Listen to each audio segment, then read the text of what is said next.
To really experience this game, spend some time creating the perfect atmosphere. Turn the lights down and the volume up, and welcome to the other side.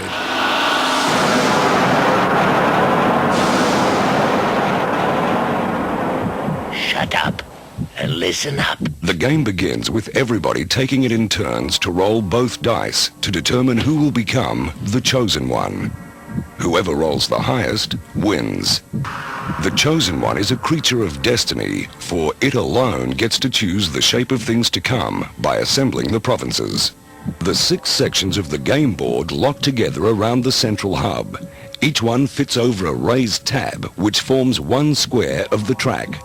The provinces can be assembled in any order. Makes for a pretty pattern, doesn't it, maggots? Once the board has been assembled, the chosen one must take the 6 sets of duel cards and place them on the matching headstones in each province. I don't mean to interrupt, but point the 6 headstones out to this idiot for me. The headstones are located in the center of each province. I bet you were good at show and tell, eh? The 6 playing pieces representing the Harbingers are placed on top of the duel cards. The chosen one must then take the 6 sets of colored keystones and place them on the matching squares in each province. The character and Soul Ranger cards are arranged in a fan off to one side of the board, and the fate cards shuffled and placed nearby. The chosen one then takes the 6 numbskulls, shakes them, and then, without looking at the pieces, gives one to each player. I like them skulls. Grinding the number in was almost as much fun as cleaning the insides out. Each skull is marked with a number from 1 to 6. You should place your own skull in the groove in the central hub marked with the same number. Remember your number. This groove is called home, and you must start and finish the game from your own numbered space, rolling an exact number to return to it. Once you have placed your skull in the ring, take the slab marked with your number. This slab is used to hold your character card and any keystones you collect. Each player must then write their greatest fear on a slip of paper, roll it up, and give it to the chosen one to place in the Well of Fears, the cup which fits inside the central hub. When all the fears have been collected, the lid is snapped shut and the well inserted in the hub. That is where all the garbage goes, eh? And whatever you're afraid of is probably rubbish. The chosen one then inserts the game tape and presses play.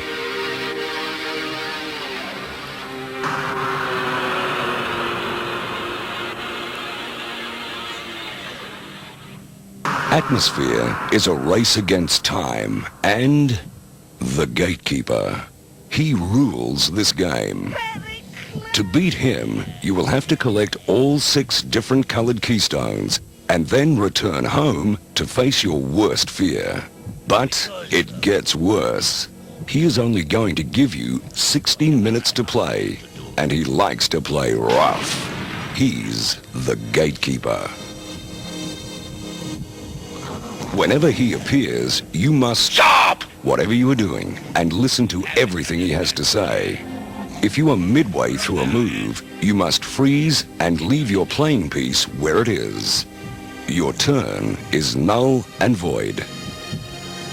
Everybody starts out as a Soul Ranger, a numbskull with a common aim, to become a Harbinger, one of the 6 creatures who preside over the provinces of the other side. Geworden, the werewolf, Hell-In, the poltergeist, Khufu, the mummy, Baron Samedi, the zombie, and the Shatran, the witch, Elizabeth Bathory, the vampire. To become one of these characters, you must land exactly on one of their 6 headstones. When the tape begins, players take it in turns to roll 1 die, leaving home and striking out for the headstone of their choice. The chosen one rolls first. You can race out to any headstone using the ring road to gain access to any area of the board. The ring road is the track which runs around the central hub. You can only move in one direction. You cannot move backwards and then forwards during your move. You do not have to move on your turn. On your journey to a headstone, you cannot collect any keystones or activate any symbols on squares you might land on. Ignore them all. You only have 10 minutes to reach the headstone of your choice and become a Harbinger. If 2 or more players are racing to the same headstone, whoever arrives first wins, forcing the others to look for any unclaimed headstones. The instant you land on a headstone, you become that Harbinger. Remove your numbskull from the board and place it in the groove behind your slab. From now on, you will be using your character's own playing piece. Take your character's card and place it in the slab with the keystone index facing you. This index outlines all the powers of the keystones you need to collect in order to win the game and beat the gatekeeper. Fat Charles. Rejoin the game when your turn comes around by rolling 1 die and moving off your headstone on your quest for keystones. But you only have 10 minutes to become a Harbinger.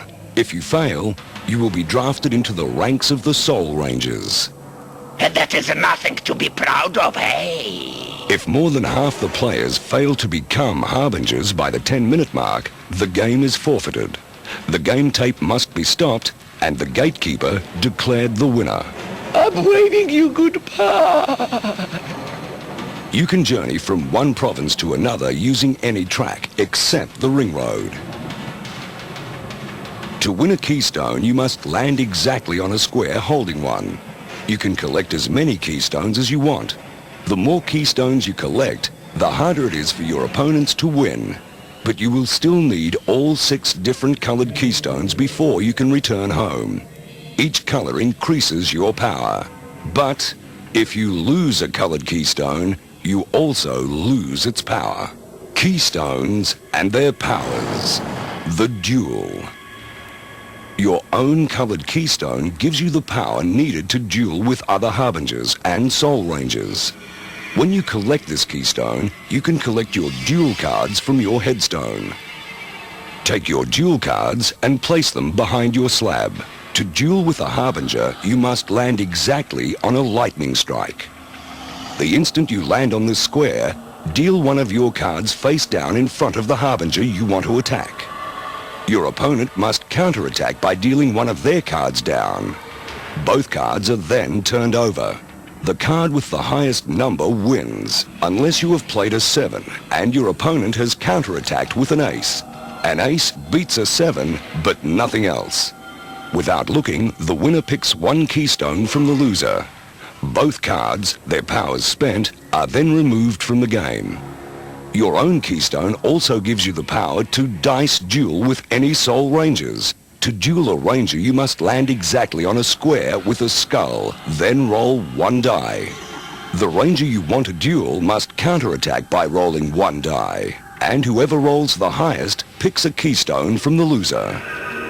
You can only duel an opponent once from the same square.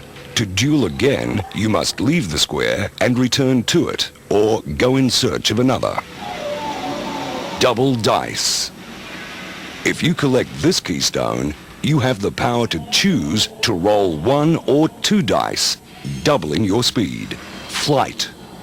If you have the keystone providing the power of flight, you can move from one province to another without having to roll the dice. To fly from one province to another, you must land exactly on a square with a compass symbol. The instant you land on this symbol, you have the choice to move to any other square with a compass symbol. The gates. Gates are introduced, naturally enough, by the gatekeeper. You cannot pass through any gate unless you have a keystone allowing you to do so. This keystone also allows you to reposition that gate elsewhere on the board, in a place where it could block the passage of an opponent. If you do not possess the keystone giving you the power to pass through a gate, you must wait and try and roll your number before proceeding past the obstacle. The black hole. One square to be avoided at all costs, unless you have the keystone that gives you the power to release yourself, is the black hole. If you are unfortunate enough to stumble into a black hole, or worse, be banished to one by the gatekeeper, you cannot play again until you are released by the gatekeeper or have the keystone allowing you to free yourself. Even if you have this keystone, you must still move to the closest black hole, releasing yourself on your next turn. Occupation. The sixth and final keystone will give you the power to occupy or steal a square another opponent is on, severely handicapping them in the process. They might have to roll a 6 to play again, or be forced to return to their headstone. Each Harbinger can impose a different punishment, and these are listed in the Keystone Index on the back of each character card. Fate. At regular intervals throughout the game, you may be asked to take a fate card and read it out loud. The instructions on these cards must be instantly obeyed. They can turn the game in an instant for better, but mostly for worse. Last and least, the Soul Rangers. The simple numbskulls who failed to become Harbingers, who failed to make it to headstones in time. Found in the sewers or the dark side of the provinces, they play by their own set of rules, preying on anybody foolhardy enough to venture into their underground waste.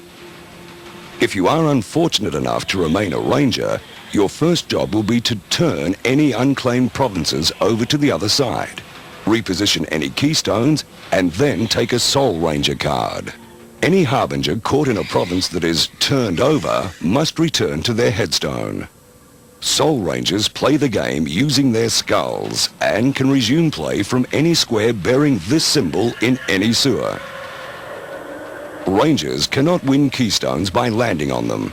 Instead, they must prey on Harbingers, lying in wait in the sewers, then chasing them down and trying to land on the same square. If a Ranger lands on the same square occupied by any other opponent, it can steal a keystone from that character. Soul Rangers have no morals and even chase each other down. Soul Rangers cannot be banished and instantly release themselves, even if sent to a hole by the gatekeeper. Fortunately, Soul Rangers are confined to the sewers and cannot set foot in a province unless the gatekeeper releases them, or they have enough keystones to release themselves. Soul Rangers must return to the sewers if a curfew is imposed, unless they have the keystone which frees them. In which case, they can ignore any curfew and continue playing in the provinces. Soul Rangers can use the ring road at any time to gain access from one province to another. Rangers cannot pass through gates and must roll their number before proceeding through. Like Harbingers, Soul Rangers still need 6 different colored keystones to win and must return home, roll a 6, and face their worst nightmare to beat the gatekeeper. Winning. Once you have collected all 6 different colored keystones, you can start to make your way home, leaving the provinces and entering the ring road that leads to your own numbered groove. To make it home, you have to land exactly on your own numbered groove. Once home, you must wait and try and roll a 6. The instant you roll a 6, request an opponent to remove the well, shake out a fear, and read it out loud. If it is not your fear, say not and press stop on the VCR, stopping the clock and beating the gatekeeper. But if it is your worst nightmare, the fear must be returned to the well, and you must return to your headstone and try again. This is pathetic to have to watch. Truly pathetic. And I have seen enough.